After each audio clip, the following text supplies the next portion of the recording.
नमस्कार दोस्तों, मैं विनीता आपके अपने YouTube channel Vinita Hindi hub में आप सभी का स्वागत करती हूँ।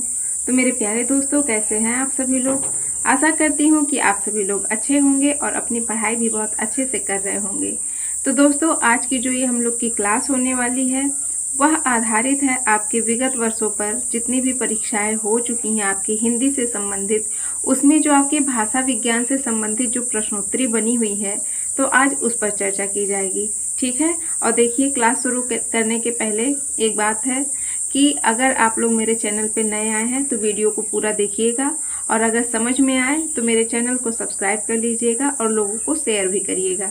तो चलिए क्लास शुरू करते हैं हम लोग। आज का हम लोग का पहला सवाल है, हिंदी इसी मिट्टी की बोली है और अरबी या फारसी से अधिक जनमानस के निकट है, यह मत किसका है। तो यह मत भाषाविद फैलन का है। देखिए, भाषाविद जो फैलन जी हैं वो क्या कहते हैं कि हिंदी इसी मिट्टी की बोली है, यानी कि हिंदी जो हम लोग की भाषा है हिंदी, वह आम लोगों की भाषा है। ठीक है। और अरबी या फारसी से अधिक जनमानस के निकट है। अरबी फारसी कैसी भाषा है, ये विदेशी भाषा है। तो देखिए, वो कहते हैं कि जो हमारी हिंदी भाषा है वह आम लोगों की भाषा है, और जो यह मतलब विदेशी भाषा है अरबी और फारसी उसकी तुलना में ये हिंदी बहुत ही अधिक सहज और सुलभ है। ठीक है। फिर अगला सवाल है, देवनागरी में यद्यपि जेड और यफ, जा और फा के लिए वर्ण नहीं है, फिर भी यहाँ यह सभी ज्ञात लिपियों से अधिक पूर्ण एवं संतुलित है। यह मत किसका है। तो मोनियर विलियम्स का। देखिए क्या कहते हैं कि जो देवनागरी लिपि है उसमें जा और फा के लिए वर्ण नहीं है, फिर भी यहाँ यह सभी लिपियों ज्ञात लिपियों से अधिक पूर्ण एवं संतुलित है। तो सभी ज्ञात लिपियों का क्या मतलब है। देखिए, जो कहते हैं तो क्यों कहते हैं, क्योंकि जो जैसे अन्य लिपियां हैं, जैसे आपकी रोमन लिपि हो गई, अरबी लिपि या फिर चीनी लिपि, जैसी जो अन्य लिपियां हैं, तो देवनागरी लिपि की तुलना में ये सारी जो लिपियां हैं उनकी ध्वनियों को व्यक्त करने में मतलब अधिक सटीक और जटिल जटिल हो सकती है। लेकिन जो आपकी देवनागरी लिपि है उसमें मतलब जो देवनागरी लिपि है उसमें ध्वनियों के लिए अधिक स्पष्ट और सरल प्रतीक हैं। ठीक है। इसीलिए कहते हैं कि मतलब जो देवनागरी लिपि है वह अधिक पूर्ण एवं संतुलित है। तो ये कौन कहता है, मोनियर विलियम्स कहते हैं। यह आपके डीएसएसबी टीजीटी में पूछा गया सवाल है। ठीक है। अगला सवाल है, हिंदुस्तान की एकता के लिए हिंदी भाषा जितना काम देगी उससे बहुत अधिक काम देवनागरी लिपि दे सकती है। यह मत किसका है। तो यह मत है आपका आचार्य विनोबा भावे जी का। यह भी आपके डीएसएसबी टीजीटी में पूछा गया सवाल है, 2021 में पूछा गया था। ठीक है। अगला सवाल है, ब्रज भाषा का केंद्रीय क्षेत्र है तो क्या है। मथुरा। मथुरा ब्रज भाषा का केंद्रीय क्षेत्र है। नेपाली भाषा की लिपि है तो क्या है। देवनागरी। देखिए, जो देवनागरी लिपि है उसका उपयोग लगभग 120 से अधिक भाषाओं के लिए किया जाता है। ठीक है। तो जैसे आपकी नेपाली भाषा हो गई तो उसकी लिपि देवनागरी है, इसी मतलब जैसे नेपाली है तो इसी तरह से और भी भाषाएं जैसे कि आपकी मराठी, हिंदी, संस्कृत, आपकी गुजराती हो गई, कोंकणी हो गई, सिंधी और डोंगरी हो गई, मैथिली है, और जैसे कि आपकी भोजपुरी में भी देवनागरी लिपि का उपयोग किया जाता है, और गढ़वाली है। तो इन सब में आपकी देवनागरी लिपि का उपयोग किया जाता है। ठीक है। तो महत्वपूर्ण है ये चीज, आप लोग याद रखिएगा इसको कि नेपाली भाषा की लिपि क्या है, देवनागरी है। ठीक है। अगला सवाल है, ग्रीक वासियों ने भारत के लिए किस शब्द को प्रयुक्त किया। तो इंडिया। इंडिया जो शब्द हुआ है भारत के लिए प्रयोग किया गया है, किसने किया है। ग्रीक वासियों ने किया है। पश्चिमी हिंदी की उत्पत्ति किस अपभ्रंश से हुई है। तो सौरसेनी अपभ्रंश से हुई है। किसकी। पश्चिमी हिंदी की उत्पत्ति किससे हुई है। तो किस अपभ्रंश से हुई है। तो सौरसेनी अपभ्रंश से हुई है। एक भाषा के अंतर्गत जब कई अलग अलग रूप विकसित हो जाते हैं तो उन्हें बोली कहते हैं। यह कथन किसका है। तो यह कथन डॉक्टर भोलानाथ तिवारी जी का है। डॉक्टर भोलानाथ तिवारी जी क्या कहते हैं कि एक भाषा के अंतर्गत जब कई अलग अलग रूप विकसित हो जाते हैं तो उन्हें बोली कहते हैं। देखिए, भाषा क्या है। भाषा एक विस्तृत और मानक रूप है। ठीक है। और बोली क्या है। बोली होती है कि किसी भाषा का मतलब एक क्षेत्रीय या सामाजिक रूप होता है बोली। ठीक है। अब देखिए, जो भाषा के अंतर्गत आपकी बोलियां आती हैं, तो अगर आप लोगों ने पढ़ा होगा तो पढ़ा होगा कि जैसे कि आपकी पश्चिमी हिंदी हो गई। पश्चिमी हिंदी एक बोली है ना। तो पश्चिमी हिंदी हो गई, पूर्वी हिंदी हो गई, बिहारी हिंदी हो गई, और उसके साथ साथ आपकी राजस्थानी हिंदी आती है, पहाड़ी हिंदी आती है। तो ये सब बोलियां हैं, इनके अंतर्गत मतलब जो बोलियां आती हैं, जैसे कि पश्चिमी हिंदी के अंतर्गत क्या आ जाएंगी कि आपकी हो जाएगी खड़ी बोली हो गई, ब्रज भाषा हो गई, हरियाणवी, कन्नौजी, बुंदेली। और ऐसे ही पूर्वी हिंदी के अंतर्गत जैसे अवधी, बघेली और छत्तीसगढ़ी। तो ये सब आपकी बोलियां हैं, ठीक है, तो महत्वपूर्ण है, याद रखिएगा। अगला सवाल है, अवहट्ठ में शिक्षा शब्द के लिए कौन सा रूप मिलता है? तो शिक्षा मिलता है, शिक्षा। देखिए जो अवहट्ठ भाषा होती है, तो आपका जो अवहट्ठ है वह अपभ्रंश का परवर्ती रूप है, ठीक है। तो देखिए जो अवहट्ठ भाषा है वह संस्कृत, मतलब जो अवहट्ठ शब्द लिया गया है संस्कृत शब्द के अपभ्रष्ट का तद्भव रूप है, ठीक है। तो ये चीज आप लोग याद रखिएगा कि जो अवहट्ठ शब्द है वह संस्कृत शब्द अपभ्रष्ट का तद्भव रूप है। और आपका अवहट्ठ और अपभ्रंश दोनों शब्द समानार्थी है, और दोनों ही मतलब किस भाषा को व्यक्त करते हैं? तो भ्रष्ट भाषा को व्यक्त करते हैं, ठीक है। तो आप मतलब कोई भी शब्द ले लेंगे, जैसे आपका शिक्षा है, शिक्षा आपका शब्द है, लेकिन जब आप उसको अवहट्ठ भाषा में बोलेंगे तो उसका भ्रष्ट रूप निकलेगा। तो क्या निकलेगा? शिक्षा निकलेगा, ठीक है। तो वही चीज दिया है, ये आपके दिल्ली में KVS PGT में पूछा गया सवाल है, एक बार पूछा गया है। फिर अगला आपका प्रश्न है कि अपभ्रंश की उत्तरकालीन अवस्था का नाम है, तो क्या है? अवहट्ठ है, ठीक है। अगला सवाल है, राहुल सांकृत्यायन ने खड़ी बोली को नाम दिया है, तो क्या नाम दिया है? कौरवी नाम दिया है। देखिए महत्वपूर्ण है, याद रखिएगा कि कौरवी नाम खड़ी बोली का किसने दिया है? तो राहुल सांकृत्यायन ने दिया है। पूर्वी हिंदी का विकास हुआ है, तो किससे हुआ है? अर्धमागधी से।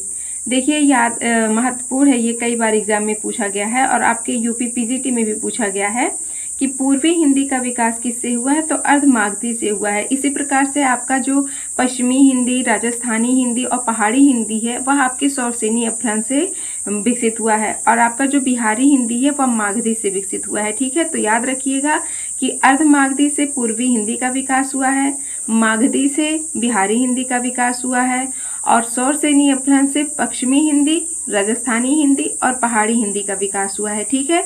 बहुत ही महत्वपूर्ण है, आप लोग इसको याद रखिएगा, ठीक। फिर अगला सवाल है, संघ की राजभाषा हिंदी और लिपि देवनागरी होगी, यह संविधान के किस अनुच्छेद में उद्धृत है? तो यह अनुच्छेद 343 में उद्धृत है। बहुत ही महत्वपूर्ण ये प्रश्न है, बहुत तरीके से मतलब बहुत सारे एग्जाम्स में ये प्रश्न पूछे गए हैं इसी तरह से कि संघ की राजभाषा हिंदी और लिपि देवनागरी होगी, यह संविधान के किस अनुच्छेद में उद्धृत है? तो 343, 343 जो भी आप बोलते हो, ठीक है। तो ये बहुत ही महत्वपूर्ण है, यह आपके KVS PGT में और आपके UP TGT में, DSSP TGT में, UP PSC GDC में, मतलब बहुत सारे एग्जाम में ये प्रश्न बने हैं, ठीक है। तो बहुत ही महत्वपूर्ण है, याद रखिएगा अनुच्छेद 343, ठीक है। अगला सवाल है, देवनागरी लिपि में मूल लिपि चिन्ह है, तो 45 दिया हुआ है। खड़ी बोली का एक और नाम है, तो क्या नाम है? कौरवी नाम है, महत्वपूर्ण है, याद रखिएगा। यह भी आपके UP TGT 2021 में और UP PGT 2010 में ये पूछा गया सवाल है कि खड़ी बोली का एक और नाम क्या है? तो कौरवी नाम है, ठीक है। कौरवी नाम किसने दिया है खड़ी बोली का? राहुल सांकृत्यायन ने दिया है, महत्वपूर्ण है, याद रखिएगा। अवधी भाषा का मुख्य केंद्र है, तो अयोध्या या अवध बोल सकते हैं उसको। क्या केंद्र है अवधी भाषा का? अयोध्या या अवध। लोकनागरी लिपि भी कहा जाता है, तो किसको कहा जाता है? देवनागरी लिपि को क्या कहा जाता है? लोकनागरी लिपि। विभाषा का क्षेत्र अधिक विस्तृत होता है, किसकी अपेक्षा? बोली की अपेक्षा विभाषा का क्षेत्र अधिक विस्तृत होता है, ठीक है, महत्वपूर्ण है, याद रखिएगा। अगला सवाल है, ब्राह्मी लिपि का प्रयोग शुरू किया गया कब से? वैदिक अर्थ यहाँ पर दिया है। देखिए जो ब्राह्मी लिपि है उसका प्रयोग शुरू किया गया था आपके प्राचीन काल में वैदिक आर्यों के द्वारा, ठीक है, महत्वपूर्ण है, याद रखिएगा कि ब्राह्मी लिपि का प्रयोग प्राचीन काल में वैदिक आर्यों के द्वारा शुरू किया गया था, ठीक। फिर अगला सवाल है, भोजपुरी का मुख्य केंद्र है, तो क्या है? भोजपुर है। भारत की ज्यादातर लिपियां निकली है, तो कहाँ से लिपियां निकली है? ब्राह्मी लिपि से। ब्राह्मी लिपि आपकी प्राचीनतम लिपियों में से एक है, तो भारत की जो ज्यादातर लिपियां निकली हैं कहाँ से निकली हैं? ब्राह्मी लिपि से निकली हैं, ठीक है। अगला सवाल है, वह लिपि जिसमें प्रत्येक ध्वनि के लिए एक चिन्ह निर्धारित है, तो देवनागरी लिपि है वह। वर्ण संकेतों की सहायता से भाव विचार की अभिव्यक्ति है, तो क्या है? लिपि है। हिंदी शब्द मूलतः है फारसी। देखिए जो आपका हिंदी शब्द लिया गया है वह किस प्रकार का शब्द है? तो फारसी से लिया हुआ शब्द है हिंदी। ठीक है, महत्वपूर्ण है, याद रखिएगा। फिर अगला सवाल है, किसकी भूमिका मौखिक भाषा की आत्मा को शरीर प्रदान करने जैसी है? तो लिपि है। किसकी भूमिका मौखिक भाषा की आत्मा को शरीर प्रदान करने जैसी है? तो किसकी भूमिका है? लिपि की भूमिका है। ठीक है। अगला सवाल है, उपभाषाओं के अंतर्गत हिंदी में आती है तो 17 बोलियां आती हैं। देखिए महत्वपूर्ण है, याद रखिएगा कि उपभाषाओं के, सबसे पहले तो जानिए कि उपभाषाएं कितनी है। तो उपभाषाएं आपकी 5 है। ठीक है, और उसके अंतर्गत जो हिंदी में बोलियां आती हैं कितनी है? 17 बोलियां आती हैं। हिंदी भाषा की आदि जननी है संस्कृत। महत्वपूर्ण है, आप सभी लोग जानते हैं कि हिंदी भाषा की आदि जननी संस्कृत है। देवनागरी लिपि लिखी जाती है तो बाईं से दाईं ओर। ठीक है, कैसे लिखी जाती है? बाईं से दाईं ओर, यानी कि जैसे हम पढ़ रहे हैं ना इधर से लेकर के, कि देवनागरी लिपि लिखी जाती है दाईं से बाईं ओर। और आपकी उर्दू किस तरह से लिखी जाती है? दाईं से बाईं ओर लिखी जाती है। ठीक है, मतलब इधर से वो लोग लिखते हैं, और हम लोग कैसे लिखते हैं? इधर से लिखते हैं, मतलब अपने बाएं से शुरू करते हैं दाहिने तक आते हैं, बाएं से शुरू करते हैं दाहिने तक आते हैं। ठीक है, पढ़ते भी ऐसे हैं, लिखते भी ऐसे हैं।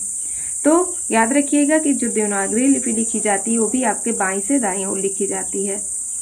मध्यकालीन भारतीय आर्य भाषा का सही कालक्रम है तो क्या है? 500 ईसा पूर्व से 1000 ईस्वी तक मध्यकालीन भारतीय आर्य भाषा का ये कालक्रम है। नागरी लिपि को जाना जाता है तो किस नाम से? नंदी नागरी लिपि से। ठीक है। भोजपुरी बोली का नाम किस गांव के आधार पर पड़ा? तो भोजपुर। भोजपुर नाम का एक गांव है, उसी के आधार पर भोजपुरी बोली का नाम पड़ा था। ठीक है, महत्वपूर्ण है, याद रखिएगा। यह आपके डीएसएसपी टीजीटी में पूछा गया सवाल है। अगला सवाल है, पहाड़ी उपभाषा के अंतर्गत आती है तो कौन सी उपभाषा के अंतर्गत आती है? तो पश्चिमी पहाड़ी के अंतर्गत। ठीक है, वह भाषा जिसको आरंभ में पिंगल नाम दिया गया तो ब्रज भाषा। देखिए जो मतलब पिंगल नाम प्रारंभ में किसे दिया गया था? ब्रज भाषा को, और पिंगल के साथ साथ इसे प्रेम की भाषा और मृदुभाषी ये भी कहा जाता है। महत्वपूर्ण है, याद रखिएगा, यह आपके पीजीटी में पूछा गया सवाल है। तो देखिए क्या कहते हैं कि वह भाषा जिसको आरंभ में पिंगल नाम दिया गया तो ब्रज भाषा है, और ब्रज भाषा को ही पिंगल, मतलब एक तो पिंगल नाम दिया गया और उसके साथ साथ आपकी दो भाषाएं, मतलब 2 नाम और दिया गया। पहला है प्रेम की भाषा और दूसरा है मृदुभाषी। ठीक है, ब्रज भाषा का ही नाम है। ठीक, महत्वपूर्ण है, याद रखिएगा। अगला सवाल है, भाषा का विशिष्ट ज्ञान कराता है तो कौन कराता है? भाषा विज्ञान। भाषा का विशिष्ट ज्ञान कराता है तो भाषा विज्ञान कराता है। देखिए जो भाषा विज्ञान है आपका, वह भाषा के बारे में व्यापक ज्ञान प्रदान करता है। ठीक है, जैसे कि आपका हो गया कि व्याकरण के नियमों का अध्ययन कराता है, भाषा के इतिहास और विकास के बारे में ज्ञान प्रदान करता है। फिर आपकी भाषा की संरचना हो गई, भाषा के सामाजिक उपयोग हो गए, और मनोभाषा विज्ञान हो गया। ये सब जो हमें भाषा को बेहतर ढंग से समझने और सीखने और उपयोग करने में क्या करता है? मदद करता है। क्या? भाषा विज्ञान। ठीक है, तो महत्वपूर्ण है, याद रखिएगा। इसीलिए कहते हैं कि भाषा का विशिष्ट ज्ञान कौन कराता है? तो भाषा विज्ञान कराता है। अगला सवाल है, भाषा विज्ञान अध्ययन के लिए सामग्री ग्रहण करता है तो प्रचलित भाषा और साहित्य। जो भाषा विज्ञान है वह अध्ययन के लिए सामग्री कहाँ से ग्रहण करता है? तो प्रचलित भाषा और साहित्य। ठीक है, महत्वपूर्ण है, याद रखिएगा। अगला सवाल है, राजभाषा अधिनियम 1976 के अनुसार हिंदी प्रयोग की दृष्टि से देश के राज्यों को बांटा जा सकता है तो 3 श्रेणियों में। देखिए जो राजभाषा अधिनियम 1976 के अनुसार जो हिंदी का प्रयोग मतलब किया जाता है उसकी दृष्टि से देश के राज्यों को कितने भागों में बांटा गया है? तो 3 श्रेणियों में बांटा गया है। अब देखिए वो 3 श्रेणियाँ आपकी का, खा, गा 3 श्रेणियों में बांटा गया है। लेकिन मतलब जैसे अभी तो प्रश्न ऐसे बना है, लेकिन ऐसे भी पूछा जा सकता है ना कि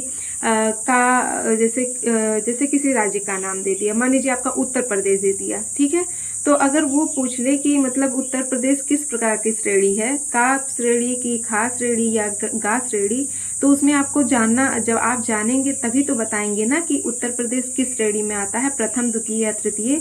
तो इसलिए जो नाम मतलब जो राज्य 3 श्रेणियों में बांटे गए हैं तो उनको मैं एक बार बता देती हूँ। अगर आपका मन करे तो आप कहीं नोट डाउन कर लें जिससे आपको याद हो जाए।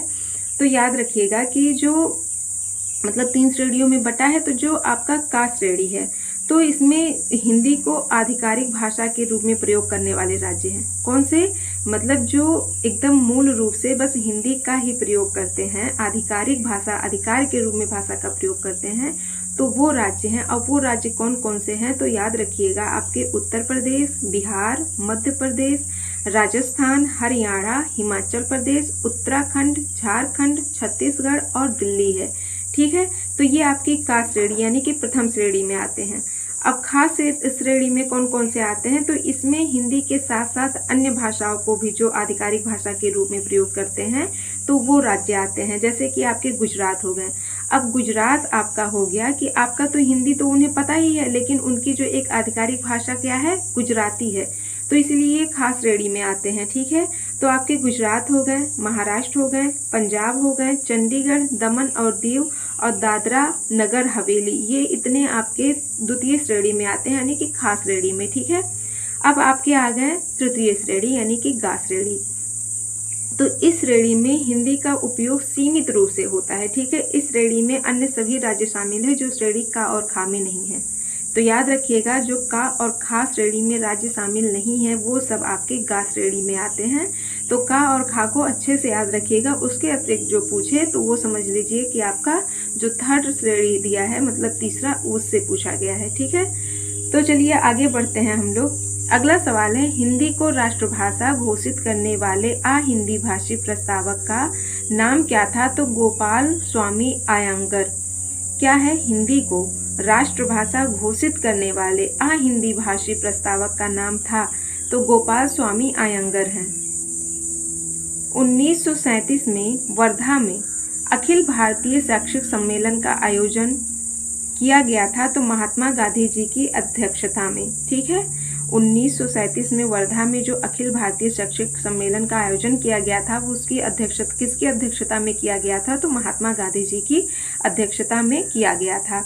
देखिए, इधर जितने भी ये प्रश्न मैंने बताए आपके भाषा विज्ञान से रिलेटेड, वो सब आपके ज़्यादा से ज़्यादा DSSB, TGT और PGT में पूछे गए सवाल हैं। ठीक है, महत्वपूर्ण है, याद रखिएगा आप लोग। फिर अगला सवाल है, हिंदी के विषय में भारतीय संविधान में लिखा है, क्या लिखा है? कि हिंदी राजभाषा है। कहाँ लिखा है? आपके भारतीय संविधान में। ठीक है, प्राचीन भारतीय सिक्कों पर अंकित है तो ब्राह्मी लिपि अंकित है। आप लोग देखिएगा, जो प्राचीन भारतीय सिक्कों पर क्या अंकित है? तो ब्राह्मी लिपि अंकित है। अक्षर पर सिरोरेखा लगाने का अनुमोदन किसी समिति द्वारा किया गया? तो किस समिति द्वारा किया गया था? देवनागरी सुधार समिति के द्वारा।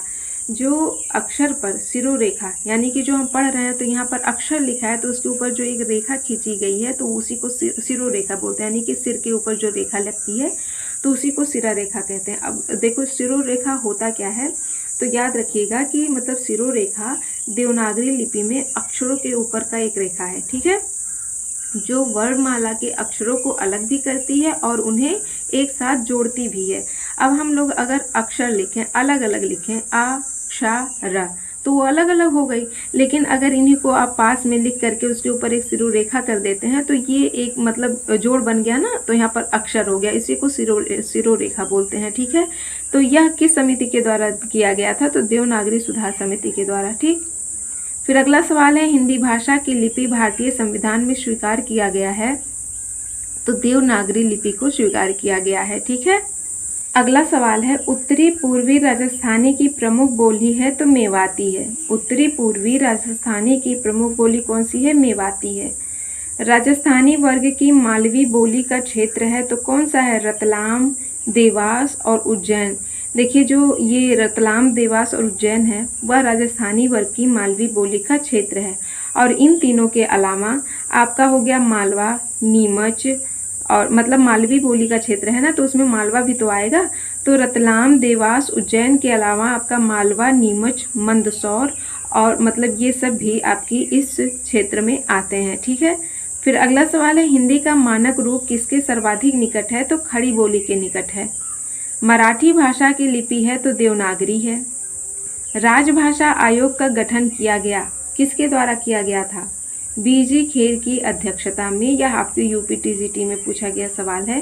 देखिए, जो राजभाषा आयोग है उसका गठन 7 जून 1955 को किया गया था। संविधान की अनुच्छेद 344 के तहत। महत्वपूर्ण है, याद रखिएगा, क्योंकि पूछ भी सकता है ना कि संविधान के किस अनुच्छेद के तहत राजभाषा आयोग का गठन किया गया, तो 344 के अंतर्गत, ठीक है। और कब किया गया? 7 जून 1955 को किया गया था। और आयोग का जो गठन हुआ था, उस मतलब आयोग का जो गठन हुआ था वह तत्कालीन राष्ट्रपति डॉक्टर राजेंद्र प्रसाद के द्वारा किया गया था। और इस आयोग के अध्यक्ष कौन थे? तो बीजी खेर थे। महत्वपूर्ण है, राजभाषा आयोग का गठन तत्कालीन राष्ट्रपति डॉक्टर राजेंद्र प्रसाद के द्वारा किया गया था। और अध्यक्षता किसने की थी? बीजी खेर ने की थी। गठन कब हुआ था? 7 जून 1955 को हुआ था। किस संविधान के किस अनुच्छेद के अंतर्गत? तो 344। महत्वपूर्ण है, ये सब पॉइंट आप याद रखिएगा राजभाषा आयोग के गठन के मतलब जो प्रश्न मतलब जो ये है उसके लिए, ये जितनी भी पॉइंट मैंने बताई तो उसको आप लोग अच्छे से याद रखिएगा, ठीक है। उससे सवाल बनते हैं। फिर अगला सवाल है, हिंदी की बोलियों में महत्वपूर्ण स्थान रखने वाली कौरवी किस उपभाषा के अंतर्गत आती है? तो आपकी पश्चिमी हिंदी के अंतर्गत आती है, ठीक है। महत्वपूर्ण है, याद रखिएगा। अगला सवाल है, संविधान सभा में हिंदी, हिंदुस्तानी और देवनागरी तथा अंतर्राष्ट्रीय अंकों को लेकर प्रस्तुत किए गए मुंशी आयंगर फार्मूला के प्रस्तोता हैं तो कौन है? कन्हैया लाल, माणिक लाल मुंशी, गोपाल स्वामी आयंगर। क्या क्या है कि संविधान सभा में हिंदी, हिंदुस्तानी और देवनागरी तथा अंतर्राष्ट्रीय अंकों को लेकर प्रस्तुत किए गए मुंशी आयंगर का जो फार्मूला रहा है वह उसके प्रस्तोता कौन है? तो कन्हैया लाल, माणिक लाल मुंशी, गोपाल स्वामी आयंगर, ठीक है। महत्वपूर्ण है, याद रखिएगा। अगला सवाल है, पूर्वी हिंदी के अंतर्गत बोली जाने वाली बोलियां हैं तो अवधी, बघेली और छत्तीसगढ़ी है। विश्व की प्राचीनतम मानी जाने वाली लिपियों में से है तो ब्राह्मी लिपि है। भाषा के संविधान में हिंदी को राजभाषा की मान्यता कब प्रदान की गई? तो 14 सितंबर 1949 ईस्वी को। बहुत ही महत्वपूर्ण प्रश्न है यह कि भारत के संविधान में हिंदी को राजभाषा की मान्यता कब प्रदान की गई? तो 14 सितंबर 1949 ईस्वी को, ठीक है। यह आपके यूपी पीजीटी में, यूपी टीजीटी में, एनबीएस टीजीटी में इन सब में पूछा गया ये सवाल है। अगला सवाल है, गढ़वाली की उपबोली है तो क्या है? सलानी है। बुंदेली का विकास किस अपभ्रंश से हुआ है? तो सौरसेनी अपभ्रंश से हुआ है। कन्नौजी बोली का क्षेत्र क्या है? तो हरदोई है, ठीक है। बहुत ही महत्वपूर्ण ये प्रश्न है कि कन्नौजी बोली का क्षेत्र क्या है? तो हरदोई है, ठीक। अगला सवाल है, वह भाषा जो देवनागरी लिपि में लिखी जाती है तो मराठी भाषा है। संविधान में प्रांतीय भाषाओं के दावे को किस अनुसूची द्वारा स्वीकार किया गया? तो 8वीं अनुसूची। क्या कहते हैं कि संविधान में प्रांतीय भाषाओं के दावे को किस अनुसूची के द्वारा स्वीकार किया गया? तो 8वीं सूची के द्वारा, ठीक है। आष्ट्रिक भाषा परिवार से संबंधित है संथाली भाषा। यह आपकी यूपी पीजीटी 2021 में पूछा गया सवाल है कि आष्ट्रिक भाषा परिवार से संबंधित है तो कौन सा भाषा? संथाली भाषा, ठीक है। वह बोली जिसमें उत्तम पुरुष एक वचन के स्थान पर उत्तम पुरुष बहुवचन का प्रयोग किया जाता है तो वह अवधी बोली है। यह भी आपके यूपी पीजीटी 2021 में पूछा गया सवाल है। देखिए, अवधी बोली में क्या बोला जाता है, क्या कहा जाता है कि वह बोली जिसमें उत्तम पुरुष एक वचन के स्थान पर उत्तम पुरुष बहुवचन का। तो इसको देखिए नॉर्मली रूप से ऐसे समझ लीजिए कि जो उत्तम पुरुष एक वचन के स्थान पर बहुवचन का प्रयोग, तो जैसे नॉर्मली आप कह लीजिए कि मैं स्कूल जा रहा हूँ, तो ये क्या हो गया? उत्तम पुरुष का आपका एक वचन हो गया। लेकिन अगर उसे बहुवचन के रूप में बोलना हो तो क्या बोलेंगे कि हम स्कूल जा रहे हैं, ठीक है। तो जो आपकी अवधी बोली में इसी तरह की बोली बोली जाती है, हम खा रहे हैं, हम पी रहे हैं, हम जा रहे हैं, हम सो रहे हैं, मतलब हम लगाते हैं वहाँ पर उत्तम पुरुष का वो लोग मतलब जो बहुवचन का प्रयोग होता है उनकी भाषा में ज़्यादातर झलकती है, ठीक है। तो बहुवचन का उपयोग करते हैं कौन लोग? अवधी भाषा में किया जाता है, ठीक है। तो महत्वपूर्ण है, याद रखिएगा। अगला सवाल है, सौरसेनी अपभ्रंश के अंतर्गत आने वाली भाषा है तो क्या है? गुजराती, राजस्थानी और पश्चिमी हिंदी। यह भी आपके यूपी पीजीटी 2021 में पूछा गया सवाल है। ये तीनों ही 2021 में आया हुआ सवाल है, तो याद रखिएगा। फिर अगला सवाल है, ब्रजभाषा का विकास हुआ है तो सौरसेनी अपभ्रंश से हुआ है, ठीक है। पंजाबी भाषा की लिपि है तो गुरुमुखी है। यह आपके यूपी पीजीटी में एक बार आया हुआ सवाल है, महत्वपूर्ण है, याद रखिएगा कि जो पंजाबी भाषा है उसकी लिपि क्या है, तो गुरुमुखी है। जिस तरह से आपकी हिंदी भाषा की लिपि देवनागरी है, उसी तरह से पंजाबी भाषा की लिपि गुरुमुखी है। ठीक है। अगला सवाल है, किस शैली से तमिल, तेलुगु, मलयालम और कन्नड़ लिपियों का विकास हुआ है, तो दक्षिणी। किस शैली से तमिल, तेलुगु, मलयालम और कन्नड़ लिपियों का विकास हुआ है, तो दक्षिणी शैली से। महत्वपूर्ण है, याद रखिएगा। अगला सवाल है, हिंदी अहिंदी लोगों के लिए उतनी ही विदेशी है जितनी हिंदी समर्थकों के लिए अंग्रेजी। यह शब्द किसका है, तो सी राजगोपालाचारी का है।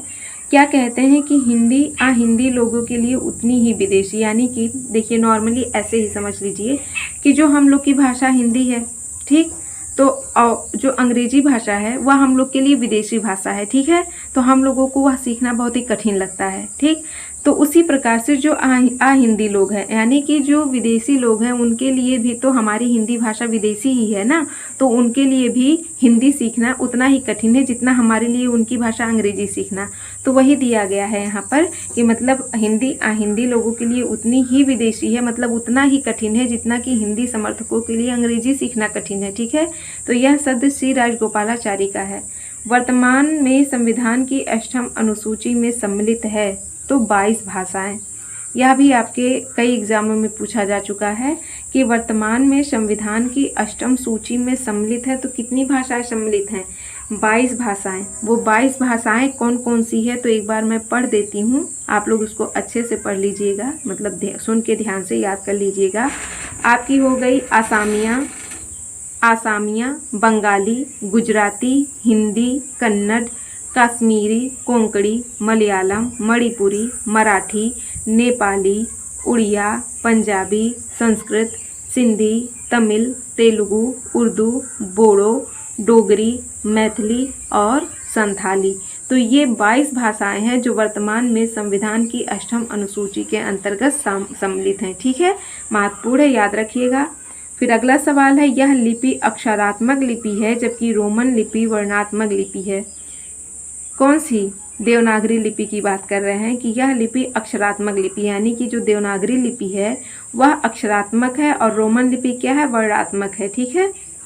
फिर अगला सवाल है कि किसी भी भाषा को लिखने का ढंग कहलाता है, तो लिपि कहलाता है। अगला सवाल है, भारत की राष्ट्रभाषा और राजभाषा है, तो क्या है, हिंदी है। यह आपके DSSB TGT में पूछा गया सवाल है एक बार कि भारत की राष्ट्रभाषा और राजभाषा क्या है, हिंदी है। भारत में बोलने वालों के आधार पर भारोपीय परिवार का प्रतिशत कितना है, तो 73% है। ठीक है। भाषा का पहला रूप लिखकर, दूसरा बोलकर और तीसरा रूप कैसा है, तो सांकेतिक भाषा है। पहला रूप लिखकर यानी कि लिखित भाषा हो गया, दूसरा बोलकर यानी कि मौखिक भाषा हो गया, तो तीसरा रूप क्या है, सांकेतिक भाषा है। ठीक है। लिपि कहते हैं लिखित ध्वनि संकेतों को, लिखित ध्वनि जो संकेत होते हैं उनको ही लिपि कहा जाता है। राजभाषा आयोग की सिफारिशों पर विचार करने के लिए संसदीय समिति का गठन किस अनुच्छेद के अंतर्गत किया गया है, तो अनुच्छेद 344 है। महत्वपूर्ण है, याद रखिएगा कि राजभाषा आयोग की सिफारिशों पर विचार करने के लिए जो संसदीय समिति का गठन होता है वह 344 अनुच्छेद के अंतर्गत किया जाता है। ठीक है। वह विद्वान जिसने सर्वप्रथम आर्य भाषाओं के अध्ययन की ओर भाषा वैज्ञानिकों का ध्यान आकृष्ट किया था, तो कौन थे, हार्नले थे। ठीक है। अगला सवाल है, वह भाषा जिसको प्राकृत और आधुनिक भारतीय आर्य भाषाओं के बीच की कड़ी कहा जाता है, तो वह अपभ्रंश भाषा है। बघेली बोली को अवधि की दक्षिणी शाखा कहा, किसने, हरदेव बाहरी ने। बघेली बोली को अवधि की दक्षिणी शाखा किसने कहा है, तो हरदेव बाहरी ने कहा है। ब्रजबुली किस भाषा का एक कृत्रिम रूप है, तो बंगला भाषा का। ठीक है, महत्वपूर्ण है, याद रखिएगा। वह अनुच्छेद या उपबंध जिसमें यह कहा गया है कि संविधान प्रारंभ के 15 वर्ष तक की अवधि के लिए संघ के शासकीय प्रयोजनों के लिए अंग्रेजी भाषा का प्रयोग किया जाता रहेगा, तो किस अनुच्छेद में कहा गया है, अनुच्छेद 343 भाग 2 में। ठीक है, महत्वपूर्ण है, याद रखिएगा। यह एक बार आपके हरियाणा TGT 2020 में पूछा गया सवाल है। फिर अगला सवाल है, वह लिपि जो दाईं ओर से बाईं ओर लिखी जाती है, तो फारसी लिपि है। दाईं ओर से यानी कि दाहिनी ओर से, यानी कि इधर से लिखी जाती है, उल्टा। हम लोग देवनागरी लिपि में क्या है, बाईं से दाईं ओर, यानी कि ऐसे लिखा जाता है जैसे हम लोग पढ़ रहे हैं, ठीक है। और जो फारसी लिपि होती है, यानी कि फारसी लिपि जो आपकी उर्दू लिखी जाती है, कैसे लिखी जाती है, तो दाईं ओर से लिखी जाती है, बाईं ओर, ठीक है। तो याद रखिएगा, इतना महत्वपूर्ण है। तो आज की जो हम लोग की क्लास है वो यहीं पर समाप्त होती है। अभी बहुत सारे भाषा विज्ञान से संबंधित प्रश्न बचे हुए हैं, जिसका हम लोग कल जिक्र करेंगे, मतलब कल उस पर चर्चा होगी, उसकी क्लास कल ली जाएगी। तो आज की ये जो क्लास थी वो यहीं पर समाप्त होती है। आपको क्लास कैसे लगी तो कमेंट बॉक्स में ज़रूर बताइएगा, ज़्यादा से ज़्यादा लोगों को शेयर करिएगा और लाइक करिएगा, ठीक है। जो लोग नए आए हैं तो वो लोग प्लीज़ मेरे चैनल को सब्सक्राइब कर लें। मैंने क्लास शुरू होने के पहले भी ये चीज़ आपसे कही है, ठीक है। तो इस बात पे ज़रा गौर से ध्यान दें, ठीक। और एक बात ये कि मतलब बरसात का समय है, गांव में हूँ, तो जब क्लास लेती हूँ तो उस समय बहुत सारी चिड़ियों की आवाज़ें, कीड़े मकोड़े बोलते रहते हैं। आई थिंक इस समय आपको कुछ सनसनाहट एक सुनाई ही दे रही होगी लगातार पूरे क्लास में, ठीक है। तो इसको प्लीज़ आप लोग थोड़ा माइंड मत करिएगा। तो चलिए, आज की क्लास यहीं पर समाप्त होती है। अब जितने भी क्वेश्चंस बचे हुए हैं भाषा विज्ञान से संबंधित वो हम लोग कल देखेंगे, ठीक है। तो ठीक है, मुझे भी आज्ञा दीजिए, धन्यवाद।